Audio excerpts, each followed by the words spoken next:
Hello world, this is Eva from STEM Little Explorers, and today we are continuing our adventures in Scratch. If you recall from the last time, we did this rocket script where we counted from 5 to 0 and then blast off a rocket into space. This script works, it does what we wanted to do. However, let's say we want to count from 100. How would we do that? Well, certainly we could do this say line manually for 100 times, but as you imagine that would be very tedious very quickly. So then is there a better way to do this than to manually put say line for 100 times? And the answer is yes, there is a better way. Today we will learn about concepts of variables and loops, and that will help us to make better, more robust programs that we can change more easily. So what are variables and loops and how to use them? Let's explore that by making a new project, and then we'll come back and fix this later. To create new project, we'll go on create, and here are default settings. Now let's customize our settings a little bit. First I'll choose new backdrop, and I'll pick this underwater one.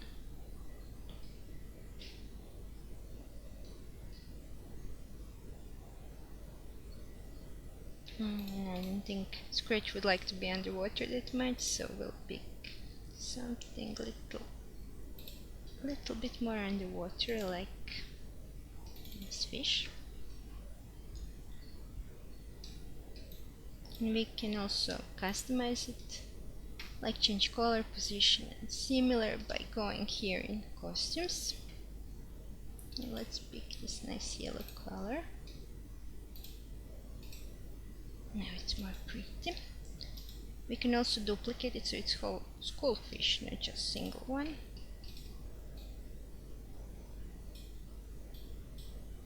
And we're ready to go.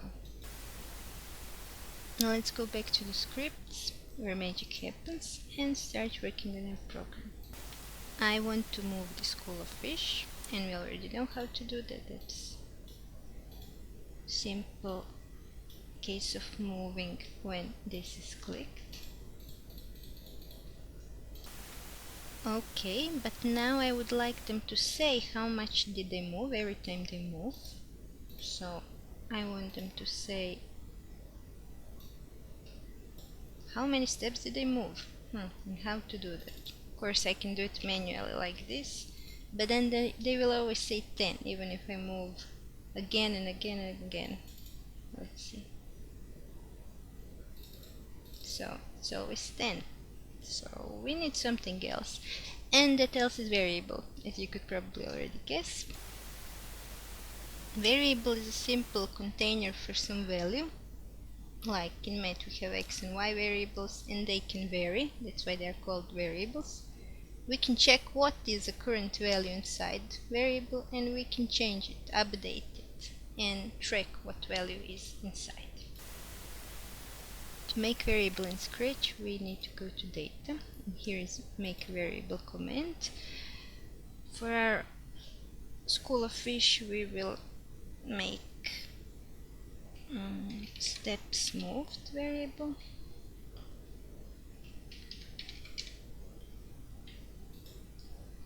And here now it's initialized steps moved, and we can use that variable. Of course now it has no value. First we need to set it, and let's start by making set steps moved to 0, and now we won't say 10 like this literal value we put here, but we will say steps moved. And as you can imagine, steps moved will now be incorrect. It will be 0 because we never updated it, right?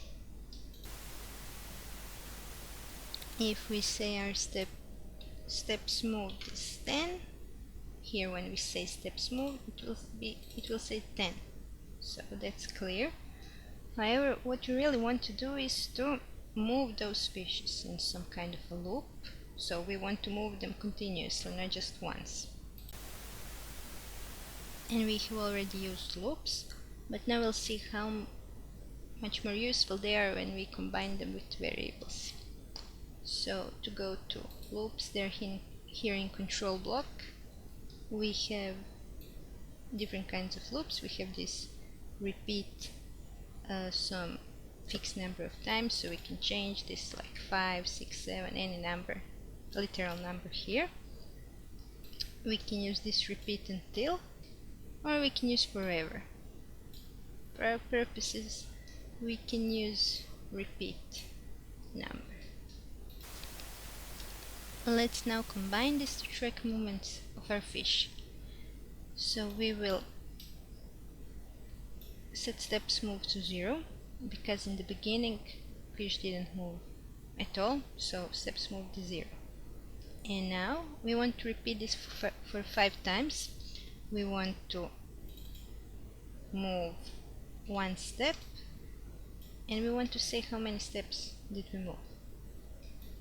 And before this say, we will put wait command so we can see it more clearly. And let's check it out.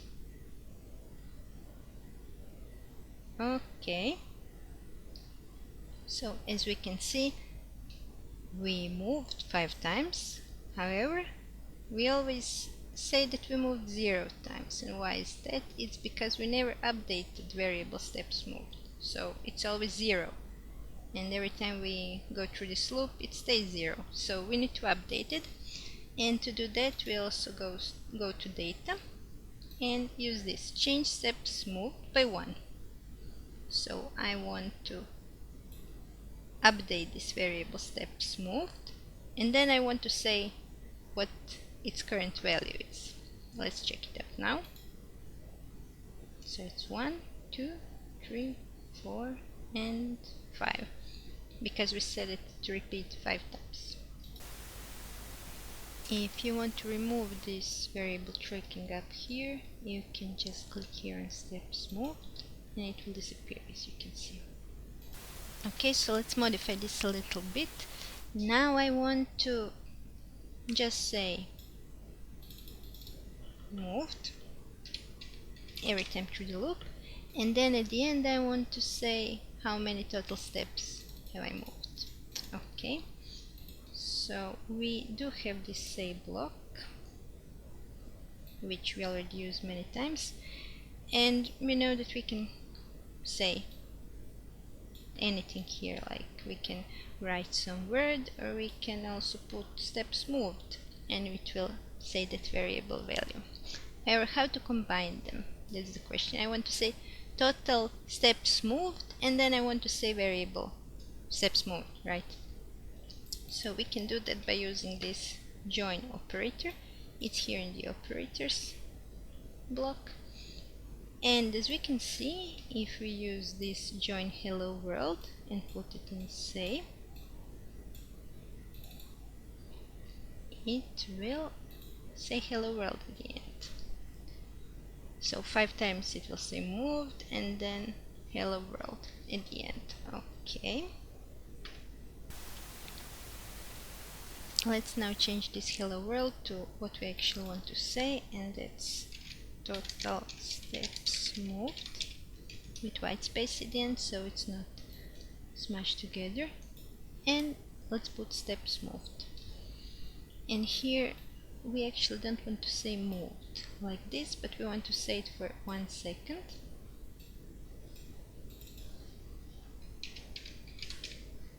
Moved 1 second, so we can actually see it being updated every time. And let's check it out.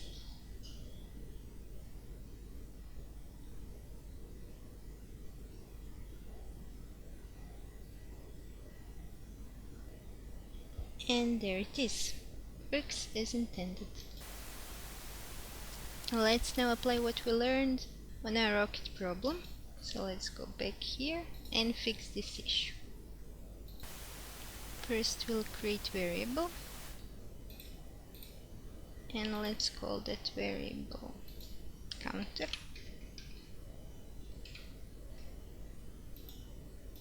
And that variable will be highest number from which we will count. So we will count down from counter, So we want to initialize it not to be 0, but to be, for example, 5. Let's start with 5 so we can reproduce this behavior, and then we will see how much easier it is to change it. Okay, now we have our variable. And what do we want to do now? Now we want to loop from this counter, which is 5, to 0, right? When it comes to 0, we want to say blast off. So we need loop again. And we could again use this repeat and then manually input every time how many times do we want to loop, right? From counter to 0. However, in this case it's better to use this repeat until loop.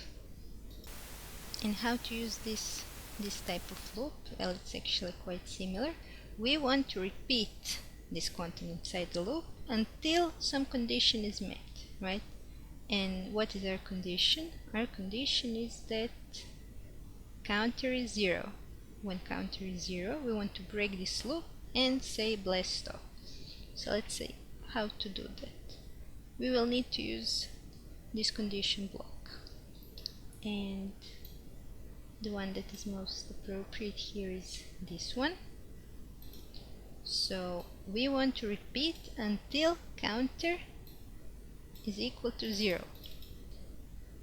When counter is equal to 0, we want to break this loop and say blast off.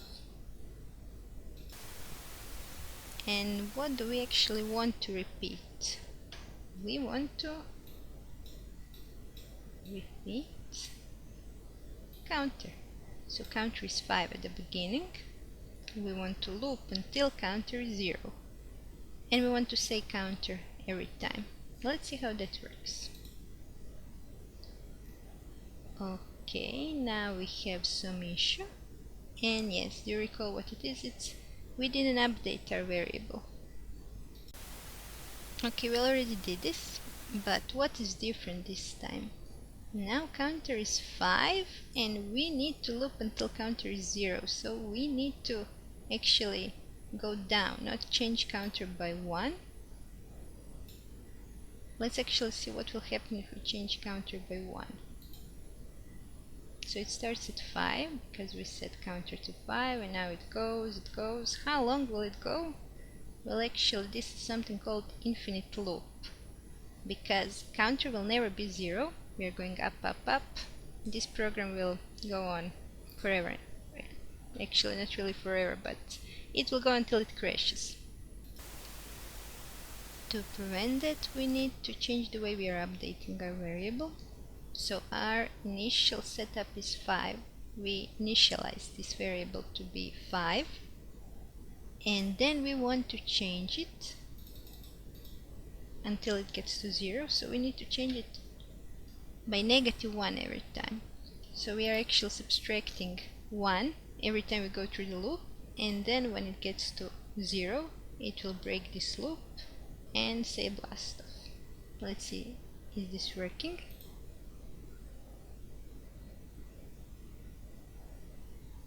Blast off. Great. Now we can delete this block of code because we don't need it anymore. You see how shorter this is, but not only that. Another great benefit of this code is, like, let's say we want to set counter to 100, and that's actually all that we need to change. So now it will count down from 100 to 0, and we only have to change this one line of code. Let's see, do we have some other opportunity to refactor this code? Refactor, that means to make it better, more robust, although with same functionality. And actually there is something. There is this X and Y position, which denotes our start position, and we can see that we are repeating that in few places. We should refactor that. Let's say I don't want my rocket to start here on X27. I want it to start here. x negative 113. Okay, well, if I wanted to do that, I could of course change manually this x coordinate, but then I would have to change it here and here and here if I don't want my rocket to go little zigzag. A better way would be to set x and y to some variable and use it later in places we want to stay the same. If we check here in motion tab, we can see that we already actually have these variables x, y, and direction, so those come default with Scratch, and we can use them.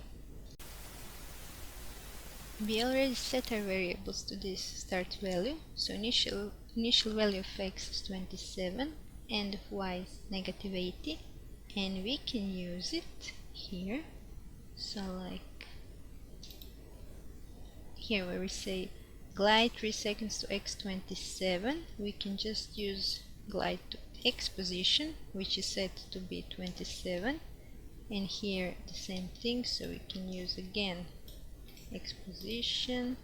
Here we can use x position, and y is a little different because we change it more, but here is negative 80, so we can use here y position. Okay, let's change this to a little more manageable number so we can test it, and we can see if it works still the same. So it works. Let's hide this counter. Okay, it works. Anyway, this music is a little annoying, so I'll remove it. Okay, so it works the same way as it did before, but now let's see if we change x to be, let's say, negative 153. What will happen now? It will start here on negative 153, and it will also stay that value because we always use that same x position. Okay, that's all for today. Now you have variables and loops in your Scratch toolkit. Next time we'll talk about functions, how to define your own functions, how to use them. If you like this video, please subscribe and leave a comment down below, and be sure to join us next time when we will talk about functions.